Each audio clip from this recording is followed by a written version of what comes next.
And joining me now for Vancouver is Sun Media's Steve Buffery. And Steve, a lot of people have been critical of the Vancouver games thus far, particularly the international media and press. Is their criticism well warranted? Oh, absolutely. To start with, it was. I mean, things are breaking down. Things were not working.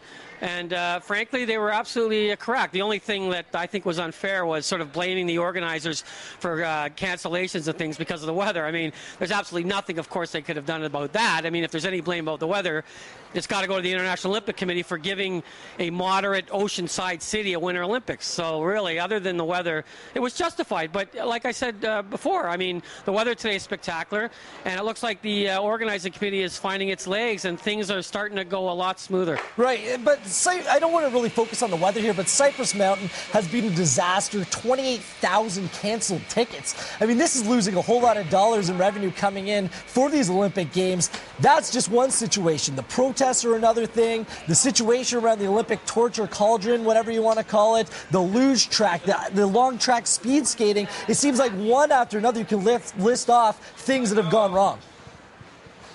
Well, I mean, you know, this is my 8th Olympics, and things like that tend to happen. It just, you know, when it rains, it pours, or when it pours, it rains, whatever that expression is. But, you know, I actually feel sorry for them. They've been taking so many hits.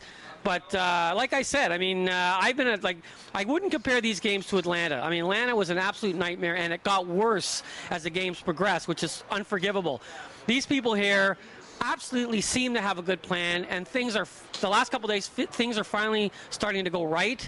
So, you know, I'm optimistic. And you know me, I'm not always like optimistic kind of guy, but things are starting to look better for these guys. So the media tend to focus in on themselves. You know, woe is us. Things aren't working for us. You know, look at us. We're unhappy. Our computers don't work. Really, I mean, the Olympics are about the athletes and the people watching here and watching on TV.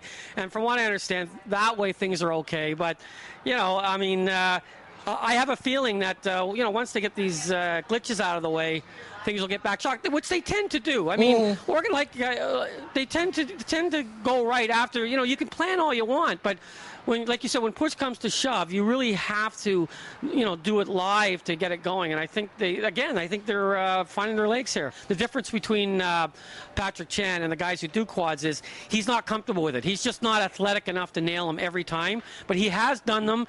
It's in his arsenal if it's there.